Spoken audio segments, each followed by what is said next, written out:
This episode will be completely taken out of context. Welcome to the Fact Check This podcast.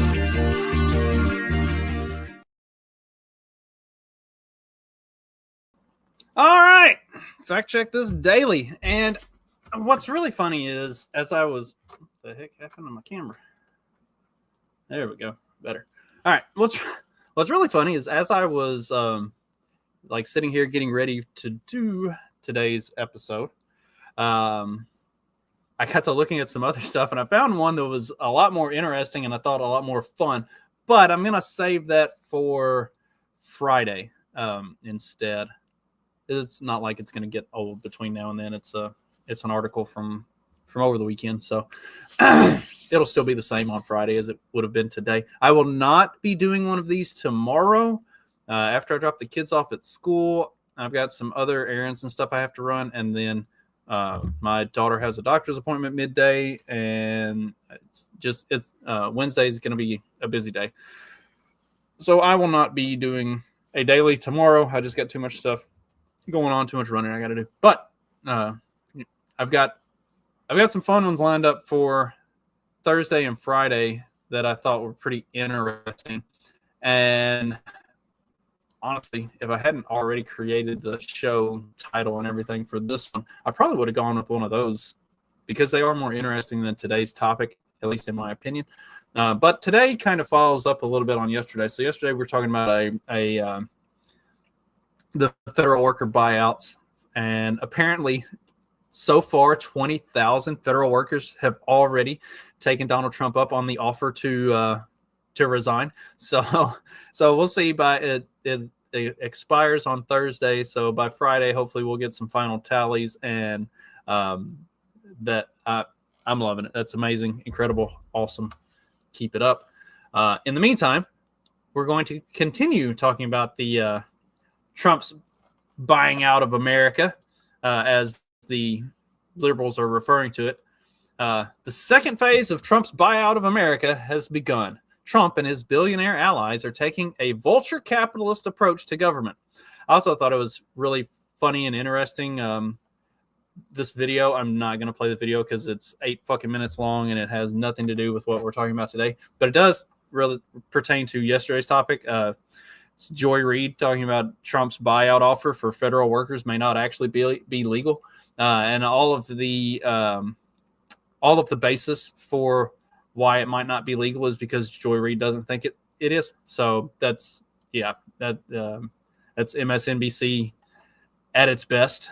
Much like this article, MSNBC, I have actually enjoyed watching NBC, like the primary network, and some of their news coverage of stuff post-election, because they've actually been at least semi-reasonable and not batshit fucking insane about everything. CNN has gone the opposite direction and gotten worse. MSNBC has also gone the opposite direction and gotten worse. I think ABC and CBS, they definitely haven't gotten any better. I don't know if I would necessarily say either of them have gotten worse. But NBC itself, the parent network in NBC, has actually gotten a little bit better post-election.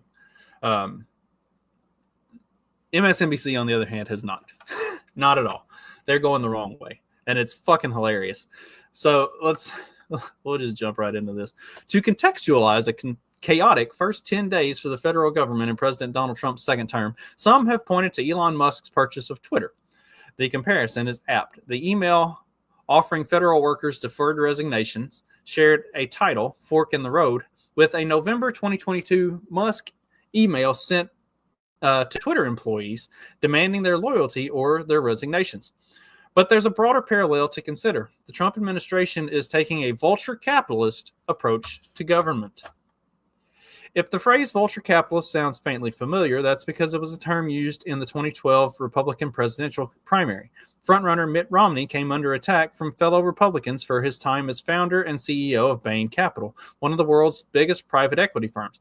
Under Romney, Bain helped lead an explosion in private equity firms, buying out businesses and restructuring them by slashing jobs and cutting costs. Or as Newt Gingrich, who was running for the Republican nomination put it. Bain's executives loot companies, leave behind broken families, broken towns, people on unemployment. Under Trump, we are now seeing similar looting underway, but on a far larger scale. The first step in the process took place last year. Wealthy investors, in this case, campaign donors, buy a distressed company, the U.S. government. 3 billionaire donors, Musk, Timothy Mellon, and Miriam Adelson, by themselves gave almost as much money to Trump as presidential candidate Kamala Harris received from all of her small donors combined.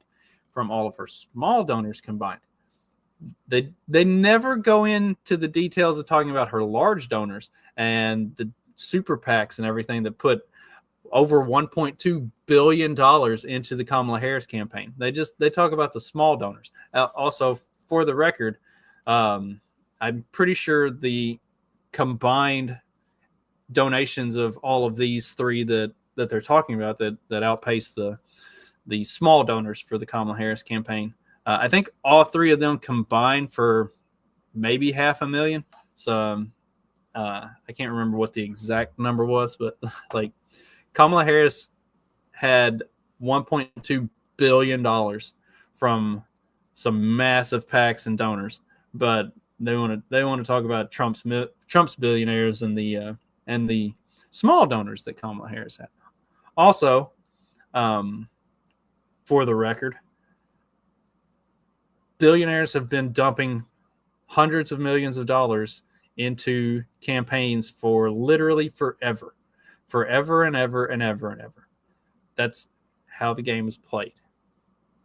They never complained about it when that money was going to Bill Clinton or to Obama or to Hillary Clinton or to Joe Biden. But when these billionaires start to read the writing on the wall and think things need to change and they put it towards Donald Trump's campaign, now it's terrible. It's just so terrible. Never mind that George Soros has been funding like every fucking Democrat everything for the last 70 years? How old is that motherfucker? Like 200? It's true that like only the good die young and evil never fucking dies. That dude. Whoo. Anyway, back to the article.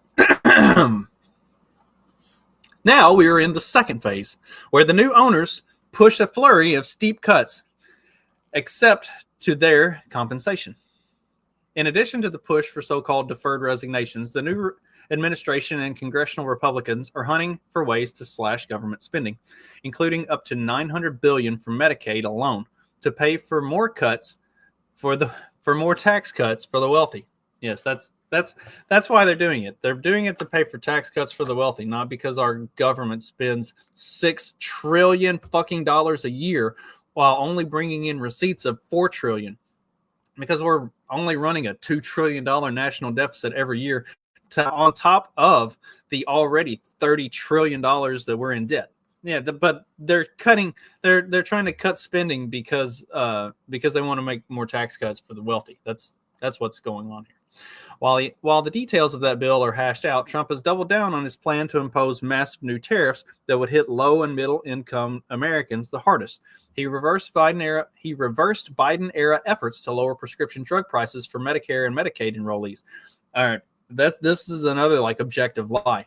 The Biden era reduction in prices came after Biden canceled the Trump reduction in these prices that came first during Trump's administration. So Trump lowered the prices, Biden came in, canceled that, and then put his own in place. So what's happening here is the same thing. Trump is coming in, he'll cancel what Biden did, put his own reductions back in place, which are the same as the ones that he had in his first term, which are the same as the ones that Biden had for his term. They'll cancel them and then put them right back in place so that they can be the one that says, "Oh, look, I lowered your prices," even though it was actually Trump who did it the first time. So, Obamacare didn't do that, by the way. Obama did not help with that. For anybody that was confused or unsure about that. He reversed Biden-era efforts to lower prescription drug prices for Medicare and Medicaid enrollees. He ordered an evaluation of a national digital asset stockpile, moving closer to a federal Bitcoin reserve that would massively benefit his major crypto donors. And just for good measure, he fired 18 inspectors generals, since why would looters want anyone but their own people minding the store? And again, this is one of those things that happens every time you have an administration change. None of this is new. None of this is news. None of this is unique. Literally every bit of this happened within the first 10 days of President Joe Biden's term in 2021. But nobody talked about it then. Nobody gave a shit. It wasn't important. As long as their guy is the one doing it, then it's fine. But if it's the other guy doing it, then we have to go complain about it. Welcome to how government works on all of this shit. It's fucking insane. Let's see. Of course, we know what usually comes next in the business world. The new owner's efficiencies don't fix anything. Rather, they reduce the quality of the product and or service, leading the company's value to crater. Twitter, now known as X, has declined between 70 and 80% in value since Musk bought it. Pretty sure they have run with that number for a long time, and that has been debunked. It's a made-up statistic that the left-wing media has come up with that doesn't actually hold up. Twitter did take a hit. I think currently it's down like 20-ish%. So this 70 to 80% that they keep talking about is just fucking stupid and insane. Let's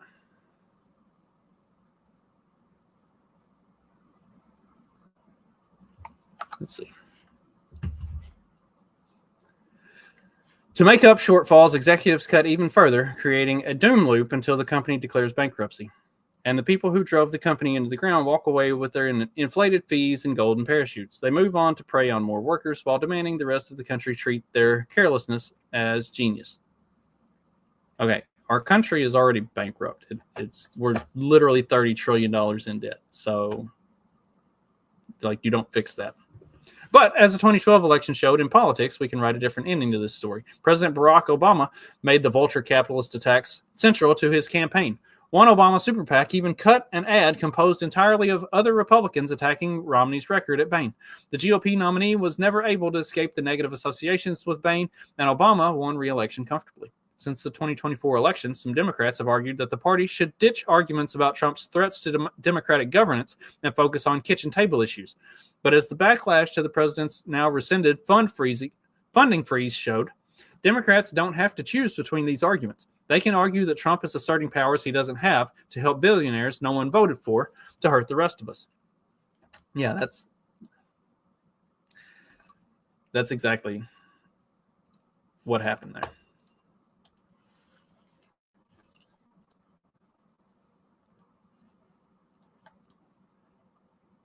As for encouragingly, the list of Democrats espousing these attacks spans the party's ideological spectrum. On Saturday, Representative Pat Ryan from New York, who won a purple district by 14 points, wrote, "Trump's first week was great if you're a mega billionaire or oath keeper." The next day, Representative Alexandria Ocasio-Cortez, also a New York Democrat, said that Trump was lining the pockets of himself and the billionaire class. The more Democrats who espouse these messages, the better.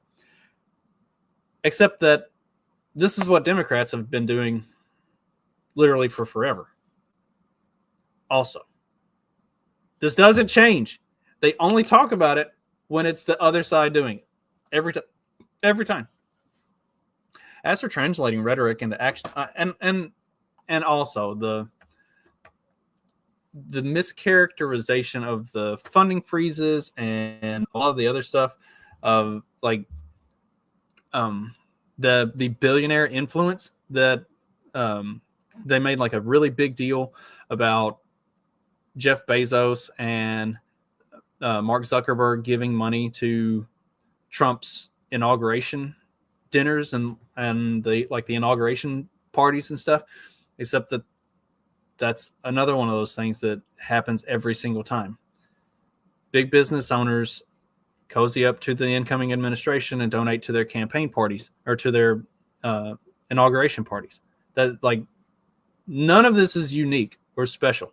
In fact, I would be willing to bet if you went through MSNBC's archives, you would find this exact article was written in January of 2017.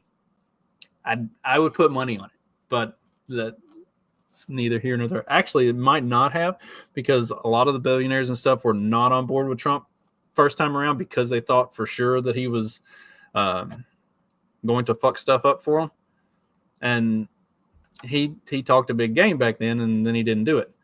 Now they're cozying up to him to make sure that when he does start fucking stuff up, he fucks stuff up in the right direction, I guess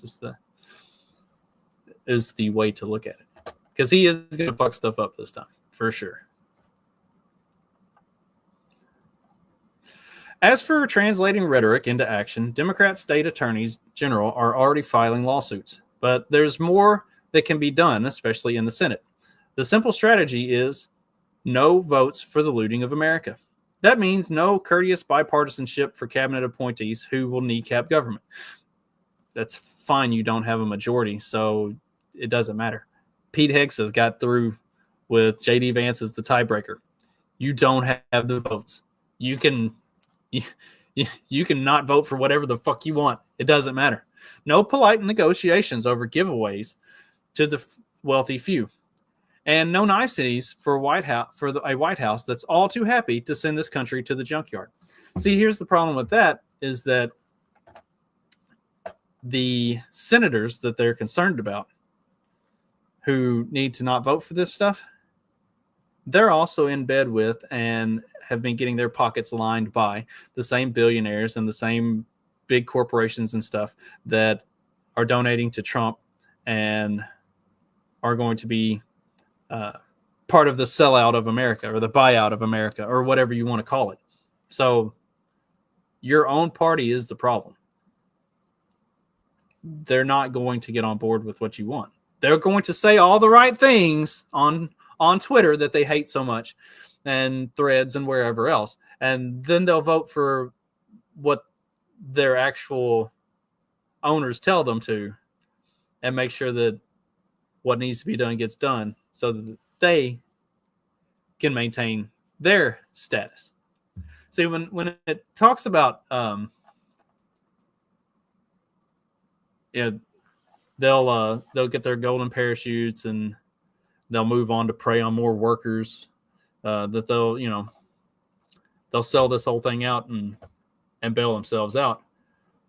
What MSNBC misses is all of their favorite Democrat politicians are also in on that. They'll also get bailed out on that. Like, they're not going to do anything to stand up to it. And also, this is all being wildly mischaracterized anyway, but they don't care about that. They need to stoke fear. That all of this, like, this is not journalism. This is not reporting. This is 100% a puff opinion piece to stoke fear in their readership. And that's it. That's all that's what passes for journalism, for reporting the news these days, is fear-mongering bullshit with opinions. In its farewell address as president, Joe Biden issued an overdue warning about the dangerous concentration of power in the hands of a very few ultra-wealthy people and the dangerous consequences of their abuse of power if left unchecked. Trump and the GOP are doing everything they can to cement that dark world order. Only disciplined, united opposition can stop them. Except that you aren't disciplined, you don't oppose it, and you're not going to stop it because the Democrats have been doing the same thing for the better part of a century. Republicans and Democrats go back and forth doing this exact same thing, and it doesn't matter. It doesn't matter, and it doesn't matter.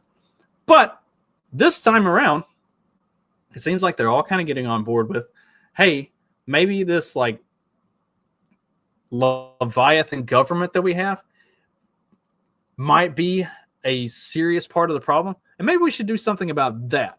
And then once that's taken care of, we'll see how things start to shake out. And I'd be willing to bet if you get the Leviathan under control, then all of the other stuff will actually get a lot better, regardless of whether it's the billionaires or whoever that's running things. Because honestly, people who have been smart enough to get themselves in a position to become a billionaire, I trust them a lot more to make good decisions for what needs to go on with stuff than I do a bunch of lackeys who their only defining characteristic is being spineless enough to take the money from the billionaires and then just do whatever they're told to protect their own interests. So, yeah, I'm good with all of this. Let's do it. That'll do it for today. I will be back on Thursday, not tomorrow. I got shit to do tomorrow. I'll be back on Thursday. Thursday, we're going to talk about the anti-vax conspiracy theorists and Trump's $500 billion AI plan. This one is really fun. It's 2 different articles that I'm going to combine. I think everybody's going to find this to be quite amusing. Anyway, that'll do it for me. I'll be back on Thursday. Later.